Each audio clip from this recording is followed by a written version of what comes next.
တို့အခုဒါရောက်ရှိနေတာကတော့နှစ်သိမင်္ဂလာအလှူလေးပေါ့နော်စိတ်နှံတော်နဲ့အတူပူပေါင်းပြီးတော့လီတို့ဒီမှာလာပြီးတော့ကုညီအဖြစ်ဟုတ်ကဲ့ဒီနေ့စိတ်နှံတော်ပုံမှန်နှစ်တိုင်းလှူနေကြအတိုင်းပဲပေါ့နော်ဒီနေ့ကကျတော့နှစ်တစ်နှစ်ရဲ့အစမှာပေါ့နော်ကုသိုလ်တွေတလုံးဝင်ကြအောင်ပေါ့နော်လောက်ကင်တွေလည်းစင်ပြအောင်ဆိုပြီးတော့နှစ်သိအလှူလေးလာရလောက်တာပဲဖြစ်ပါတယ်ရှင်ဝင်းကားလူရောက်900စာပါတောင်တကုန်းဒါ22ရက်ကွက်မှာပါရှင်အများကြီးပဲဒီမှာပေါ်လာတွေတော့ရောက်နေပြီခလေးလေးတွေမလီလီတို့တွေ့ရပါဝင်အဖြစ်ပေးရပဲဖြစ်ပါတယ်ဟုတ်ကဲ့ပါ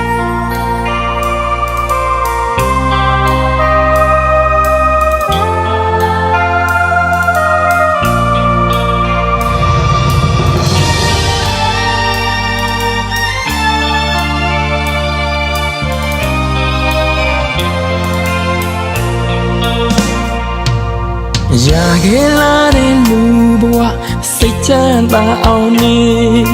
ရတနာတွေကရတနာစကိုရှာနိုင်စေ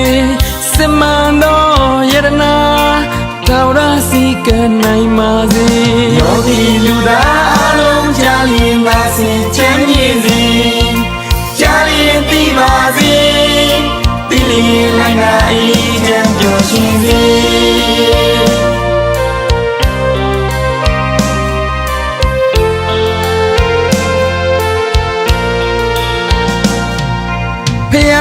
ဆိုတာလုံးစုံအလုံးအကုန်လုံးသိတဲ့လမ်းညွန်သူတရားဆိုတာကိုဘဝအလားညွန်ကိုရှောက်ရမယ်လမ်းမှန်ယူပန်းကားဆိုတာဒီလမ်းကြောင်းပေါ်ကိုယ်တိုင်ရှောက်လို့သူတစ်ပါးတွေ့သူရတနာသုံးပါးသည်ပူဇော်ထိုက်ကပူဇော်စေယောဂီ